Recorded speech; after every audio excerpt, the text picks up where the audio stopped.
अब जिस तरह ये आप इंट्रोडक्शन दे रहे हैं, तो इस इंट्रोडक्शन के अंदर मैंने ये बताने की कोशिश की है कि ग्लोबलाइजेशन की वजह से बहुत सारी चीज़ें जो है ना उनके ऊपर इन्फ्लुएंस है, और जहाँ पे मईशत है, इकोनॉमी है, सिस्टम आपकी डेमोक्रेसी है, पॉलिटिक्स है, आपका जुडिशल सिस्टम है, ह्यूमन राइट्स हैं, वहीं पे लीगल सिस्टम के ऊपर भी ग्लोबलाइजेशन का बहुत असर रसूख है। और आज की दुनिया बहुत इंटरकनेक्टेड है, इंटरडिपेंडेंस है। कोई आप ऐसा नहीं कर सकते कि कोई एक मुल्क आइसोलेशन में नहीं है, क्योंकि अब सारी दुनिया इंटरनेट के ज़रिए, बहुत से कवानीन के ज़रिए आपस में इंटरकनेक्टेड है। बहुत सारी इंटरनेशनल बॉडीज़ मौजूद हैं, जैसे यूनाइटेड नेशन, जैसे सार्क, WTO वर्थ। इसके अलावा आप यूरोपियन यूनियन देखें, अरब लीग देखें, तो बहुत सारी जो है ना सिस्टम इस तरह इंटरकनेक्टेड हो चुका है कि अब ऐसा नहीं है कि हर एक मुल्क के अपने भी कवानीन है, लेकिन अब पूरी दुनिया इंटरनेशनल लेवल के ऊपर भी कवानीन मौजूद है, जिसकी वजह से सारी दुनिया आपस में इंटरकनेक्टेड है। मिसाल मैं आपको देता हूँ, देखें आजकल पाकिस्तान के अंदर पेट्रोल की प्राइस क्या है दोस्तों, 123 है ना पर लीटर आपको जो मिलती है पेट्रोल की प्राइस। तो अगर आप पूछते हैं हुकूमत से, तो जी बताएं कि ये पेट्रोल की प्राइस आपने 123 रुपये क्यों किया, तो वो कहते हैं कि जी इंटरनेशनल जो ऑयल की प्राइस है वो बढ़ गई है, वो इस वक्त कम बेस 76 पर बैरल डॉलर के हिसाब से आपको मिल रही है। तो इसका मतलब ये हुआ कि अगर बाहर की दुनिया में कोई चीज़ तब्दील होती है, तो उसका असर हम पे भी पड़ता है, उसका असर उस इंसान पे भी होता है जो लाहौर में बैठा है, और उस इंसान की लाइफ को भी मुतासर करता है जो कोई नवाबशाह में बैठा है, या कोई लाहौर, कराची या सक्कर में बैठा है। सो सब लोगों की लाइफ जो है ना बड़ी उसके ऊपर असर रहता है। सो हम सारे आपस में इंटरकनेक्टेड हो गए। अब ऐसा नहीं है कि अगर कोई किसी मुल्क के अंदर कोई मामला होते हैं इंटरनेशनल कंट्री के, तो हम उनसे बिल्कुल, हम हमारे उसके ऊपर असर नहीं आता, हम कहीं ना कहीं हम भी असरअंदाज होते हैं। सो वापस अपने टॉपिक पे आता हूँ कि ग्लोबलाइजेशन भी इसी तरीके से इसने जितने भी कवानीन हैं, लीगल सिस्टम है, चाहे कॉमन सिस्टम है, सिविल सिस्टम है, आपका जो है हाइब्रिड लीगल सिस्टम है, और कस्टम्स हैं, इन सबको इस प्रोसेस ने, इस चीज़ ने जिसका नाम है ग्लोबलाइजेशन ने, उसको बहुत बहुत बहुत मुतासर किया है। तो सबसे पहले हम शुरू करेंगे कि ये चीज़ है क्या। देखें, ग्लोबलाइजेशन ये एक ऐसा प्रोसेस है, ये एक प्रोसेस है, ये एक फ़लसफ़ा बोलेंगे, या कोई एक चीज़ जिसका मतलब होता है जिसके ज़रिए आपके आइडियाज़, आपकी नॉलेज, आपकी इन्फॉर्मेशन, आपकी चीज़ें, आपकी सर्विसेज पूरी दुनिया में फैल जाती हैं। ठीक है, मसलन मैं पाकिस्तान में बैठा हूँ, मैं कोई ऐसी बात करता हूँ इंटरनेट के ऊपर, मैं कोई ऐसा इशू जो है ना उसको रेज करता हूँ, और वो पूरी दुनिया के अंदर वायरल हो जाता है, उसके ऊपर ट्विटर ट्रेंड बनते हैं, तो इसका मतलब है कि मेरी जो चीज़ है, मेरा जो ख्याल था, मेरी जो नॉलेज थी, वो वायरल हो गई। अब देखें, जिस तरह आप लोग मेरी वीडियो देख रहे हैं, आप मेरी वीडियो पता नहीं आप कहाँ से होंगे, कहीं पे भी, मैं तो लाहौर में इस वक्त, लेकिन आप पता नहीं कहीं भी हों, पाकिस्तान के किसी हिस्से में भी हो सकते हैं, या कुछ दोस्त जो है ना भारत से भी देख रहे होते हैं, कहीं भी देख रहे हैं। तो अब ये हुआ कैसे है कि मेरी जो नॉलेज है, मेरी जो आइडियाज़ हैं, जो मैं आप लोगों को इन्फॉर्मेशन दे रहा हूँ, जो आप लोगों को लेक्चर बता रहा हूँ, तो वो लेक्चर एक्चुअली हवा के जरिए, इंटरनेट के जरिए, सिग्नल के जरिए ये प्रोमोट हो रहा है, और आप कहीं से कहीं पहुँच रहा है। तो ये क्या चीज़ है, यही ग्लोबलाइजेशन है, जब आप ख्याल पूरी दुनिया में फैल जाएँ। और ज़्यादातर ये जो वर्ड है, ये जो टर्मिनोलॉजी है, ये ज़्यादातर बिजनेस के लिए इस्तेमाल होती है। आपको पता है कि पूरी दुनिया में अब जो कारोबार है इंटरकनेक्टेड है। हम बहुत सारी चीज़ें चाइना से मंगाते हैं, कुछ चीज़ें हम चाइना को भी देते हैं, एक्सपोर्ट करते हैं, हम अमेरिकन बहुत सारी चीज़ें इंपोर्ट करते हैं, फिर हम उनको भी देते हैं। तो हम जो भी इंटरकनेक्टेड हमारा कारोबार, इवन के खाने पीने की चीज़ें भी हम इंपोर्ट करते हैं, बाहर के ममालिक से मंगवाते हैं, और अपनी खाने पीने की चीज़ें एक्सपोर्ट भी करते हैं, जैसे आम है, खजूर है, इस तरह की चीज़ें, जैसे किनू है हमारा। तो कहने का मतलब ये कि जो कारोबार है, अब ये भी इंटरकनेक्टेड हो गया, ये आपस में हर चीज़ जुड़ चुकी है। तो ज़्यादातर उसलिए ये यूज़ होता था ग्लोबलाइजेशन। ग्लोब का मतलब है कि एक छोटा सा कस्बा, छोटी सी जगह, और इस प्रोसेस को, इस सारी सिस्टम को, इस मैकेनिज्म को हम बोलते हैं ग्लोबलाइजेशन। कहते हैं ना कि जी दुनिया एक ग्लोबल विलेज बन चुकी है, एक गांव बन चुका है, अब हम सब आपस में इंटरकनेक्टेड हैं। ऑस्ट्रेलिया के अंदर क्रिकेट मैच हो रहा होता है, हम यहाँ पे देख रहे होते हैं, पाकिस्तान में टीवी के ऊपर इंजॉय कर रहे होते हैं, वहाँ पे कोई मसला हो जाए, कोई बड़ा हादसा हो जाए, तो हम लोग भी जी उसके ऊपर बात करते हैं, जबकि पहले ये नहीं था। अब सारी चीज़ें इंटरकनेक्टेड हो गई हैं। जब सारी चीज़ें इंटरकनेक्टेड हो गए, सारी कंट्रीज़ तकरीबन एक जैसे हो चुके हैं, तो फिर उनके मसाइल भी एक जैसे हो जाते हैं, और उनके नुकसानात और उनके बेनिफिट्स भी एक जैसे हो जाते हैं। सो इसलिए तो पहले तो आपने ये हमेशा, जब आपने क्वेश्चन स्टार्ट करना है, तो आपने पहले इसकी डेफिनेशन लिखनी है, ग्लोबलाइजेशन है क्या चीज़ जिसका आप जिक्र कर रहे हैं। उसके बाद फिर आपने लीगल सिस्टम, जो मैंने आपको पढ़ाया है, आपने अगर मेरी पहली वीडियो देखी होगी लीगल सिस्टम के ऊपर, तो उसमें मैंने लीगल सिस्टम की आपको डेफिनेशन बताई है, उसकी काइंड्स बताएं, तो थोड़ा बहुत आपने लीगल सिस्टम की भी डेफिनेशन करनी है। उसके बाद जो अहम नुकता है, जो क्वेश्चन की बॉडी है, जो पूछा जाता है, वो ये पूछा जाता है आपसे कि ये जो ग्लोबलाइजेशन है ना, इसका लीगल सिस्टम जो है ना, इसके ऊपर क्या इंपैक्ट है, इसके क्या असरात हैं। सो वो हम देखते हैं, और वो आपने क्या बताने हैं, वो क्या लिखना है, वो मैं आपको अभी बता रहा हूँ।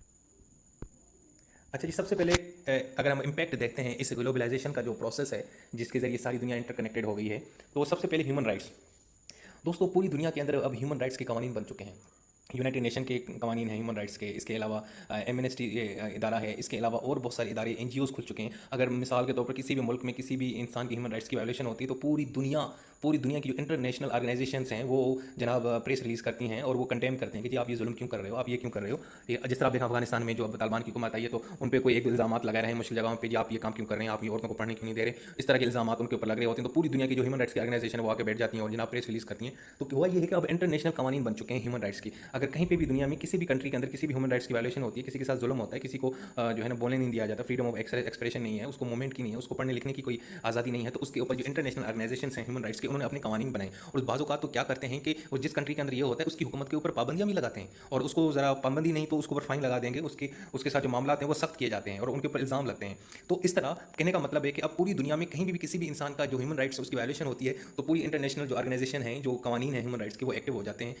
देखें अब ये इस तरह दुनिया बन चुकी है, जिस तरह एक कंट्री है, जिस तरह पाकिस्तान है, अब ये समझो पूरी दुनिया एक पाकिस्तान टाइप एक मुल्क की तरह चल रही है कि पूरी दुनिया में कहीं भी कोई भी ह्यूमन राइट्स की वायलेशन करता है तो इंटरनेशनल कवानीन बने हुए उसके ऊपर उसके खिलाफ एक्शन लिया जाता है, एंड दैट्स इट। तो ये पहला इंपैक्ट है कि अब इस ग्लोबलाइजेशन की वजह से सारी दुनिया को पता चल रहा है कि जी दूसरे मुल्क में क्या हो रहा है, बांग्लादेश में क्या हो रहा है, भारत में क्या हो रहा है, अफगानिस्तान में क्या हो रहा है। इंटरनेट मौजूद है, लोग वीडियोज़ बना के अपलोड कर लेते हैं, रिपोर्ट होती है मीडिया के जरिए, प्रिंट मीडिया के जरिए, अखबारों में, मैगजीन के अंदर चीज़ें आ रही होती हैं, न्यूज़ चैनल चल रहे हैं इतने, ट्विटर, फेसबुक, वो तो सारी दुनिया को सारी चीज़ें पता चल रही हैं और फिर वो अपने हिसाब से कवानीन को इस्तेमाल करके आपके ऊपर एक्शन लेते हैं। सो पहला तो हमें ये इंपैक्ट पड़ गया कि जी जो ह्यूमन राइट्स के जितने भी कवानीन हैं वो ज़ाहिर बात है वो पूरी इंटरनेशनल दुनिया में लागू होते हैं और ये सिर्फ एक चीज़ की वजह से होते हैं, और वो क्या चीज़ है, ग्लोबलाइजेशन। तो देखें उसका कितना असर है।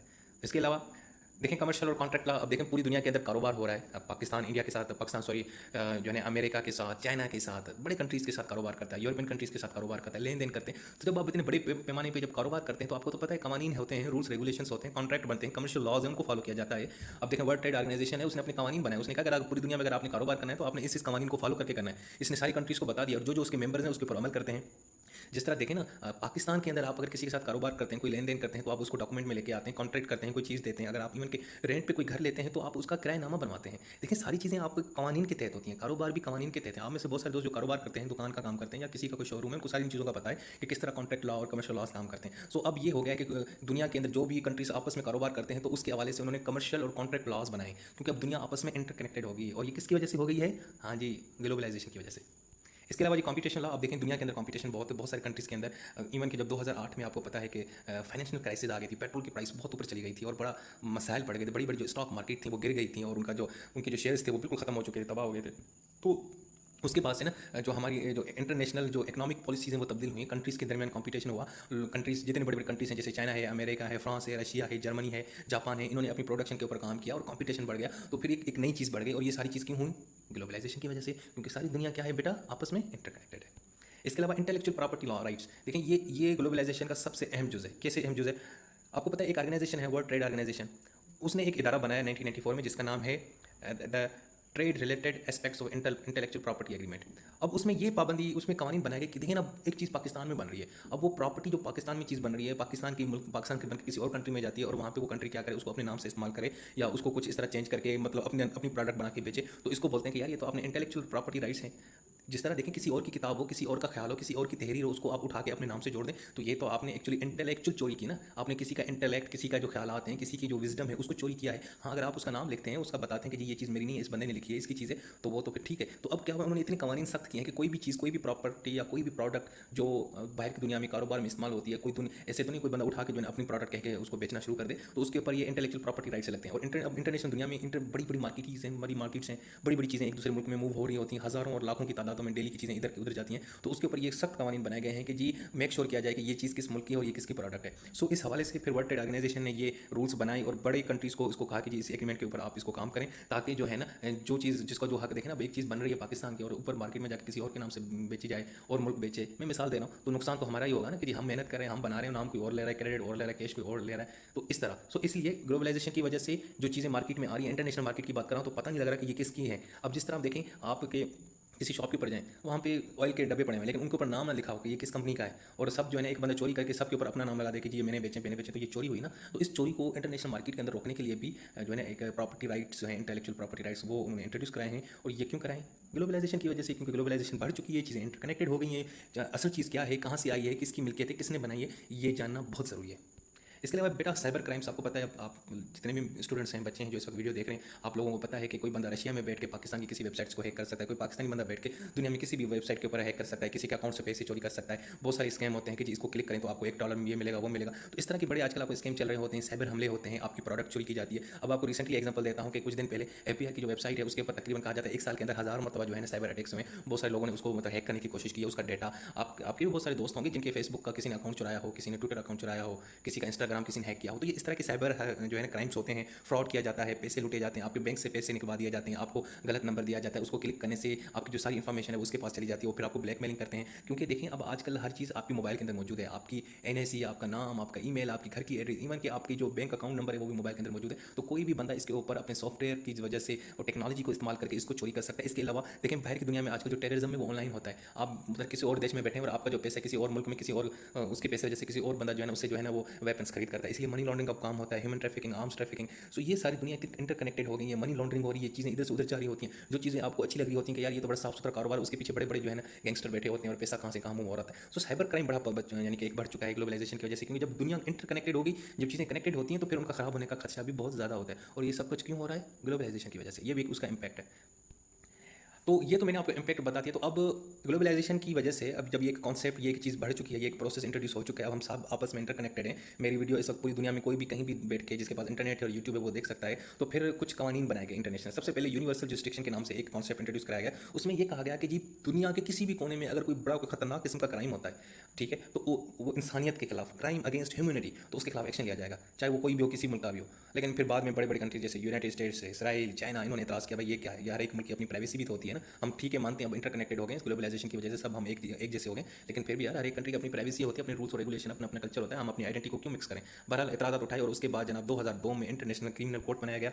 ये जी 2002 में बनाया गया और उसके लिए फिर एक स्टेचू बनाया गया, एक कवानीन बनाया, और उस कवानीन के तहत 4 ऐसे क्राइम हैं जो इंटरनेशनल क्राइम कहलाए जाते हैं। अगर आपसे कभी कोई पूछे ना जिंदगी के अंदर कि बेटा इंटरनेशनल क्राइम्स कौन से होते हैं, यानी कि इंटरनेशनल लेवल पे, तो आपने सबसे पहले बताना है जेनोसाइड। जेनोसाइड का मतलब होता है कि किसी बड़े पैमाने पे किसी खास किस्म की कौम को, खास किस्म के लैंग्वेज के लोगों को, खास किस्म के मजहब के लोगों को कत्ल करना। इसके अलावा क्राइम्स अगेंस्ट ह्यूमनिटी, इंसानियत के खिलाफ कोई भी क्राइम है, इंसान को मारना, उसकी बेहरमती करना और इंसानों को उसके हकूक न देना, उनको बेसिक नीड्स नहीं देना। इसके अलावा वार क्राइम, जब जंगें लड़ी जाती हैं तो वार क्राइम्स होते हैं। आप क्या करते हैं कि दुश्मनों के घर में उनकी औरतों के साथ ज़्यादती करें, उनके बच्चों को मार दें, तो ये भी वार क्राइम्स हैं। और इसके अलावा क्राइम ऑफ एग्रेशन, इस तरह का क्राइम जिसमें गुस्सा और तशद्दुद हो, तो इस तरह के जो क्राइम्स हैं, ये 4 बड़े क्राइम्स जो है ना बच्चे, ये इंटरनेशनल क्राइम्स कहलाए गए। फिर 2002 में ये कवानीन बनाए गए। अब ये देखें पूरी दुनिया में कहीं भी जेनोसाइड होता है, क्राइम अगेंस्ट ह्यूमनिटी होता है, वार क्राइम्स होते हैं, द क्राइम ऑफ एग्रेशन होता है, तो इसके तहत उसके खिलाफ एक्शन लिया जाता है। और ये सब कुछ इसकी वजह से हो रहा है, ग्लोबलाइजेशन की वजह से।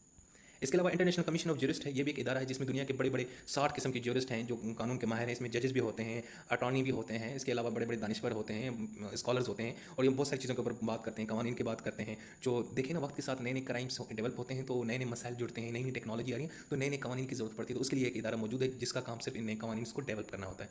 इसके अलावा इंटरनेशनल कोर्ट ऑफ जस्टिस, जी जनाब, ये एक अहम एक चीज़ है। यूनाइटेड नेशन की कोई 6 आर्गन है, उसमें से जो 6th आर्गन है ना, वो ये इंटरनेशनल कोर्ट ऑफ जस्टिस। इसका काम यह है कि अगर किसी भी मुल्कों के दरमियान कोई भी ऐसा इशू आ रहा है और वो आपस में सॉल्व नहीं कर पाए, तो वो आप इंटरनेशनल कोर्ट ऑफ जस्टिस में आ सकते हैं। जिस तरह आप लोगों को पता है पाकिस्तान और भारत के दरमियान एक केस चल रहा था बीच में इंटरनेशनल कोर्ट में, कुलभूषण यादव जो बलूचिस्तान से पकड़ा गया था, जो इंडियन स्पाई था, तो उसके ऊपर वो आजकल केस चल रहे हैं। तो ये आप एग्जांपल उसके अंदर कोर्ट कर सकते हैं। और इसका मसला, और इसके अलावा जो वाटर के इशूज़ होते हैं, जैसे पाकिस्तान भारत के अंदर भी पानी का मसला चल रहा होता है, तनाव चल रहा होता है, सो जो उसके ऊपर भी बड़े केसेस जो इंटरनेशनल कोर्ट में चल रहे होते हैं। इवन कि जो इंटरनेशनल ऑर्गेनाइजेशंस हैं उनके पाकिस्तान के साथ कोई मामला नहीं होते किसी भी कंट्री के साथ, तो वो कोर्ट में जाते हैं, इंटरनेशनल कोर्ट ऑफ जस्टिस, और वहाँ पे उसको सॉर्ट आउट करते हैं। अब देखें ना पूरी, जैसे देखें एक मुल्क के अंदर 2 लोग लड़ते हैं तो कोर्ट चले जाते हैं, और जब 2 मुल्क आपस में लड़ते हैं तो फिर इंटरनेशनल कोर्ट है वहाँ चले जाते हैं। अब ये देखें दुनिया कितनी इंटरकनेक्टेड होगी, दुनिया एक इस तरह समझिए पूरी दुनिया को आप एज ए कंट्री समझेंगे ना, तो ये आपको ग्लोबलाइजेशन का कॉन्सेप्ट ही समझ आ जाएगा। तो ये सब कुछ किसकी वजह से हो रहा है, आप लोगों को पता है, ग्लोबलाइजेशन।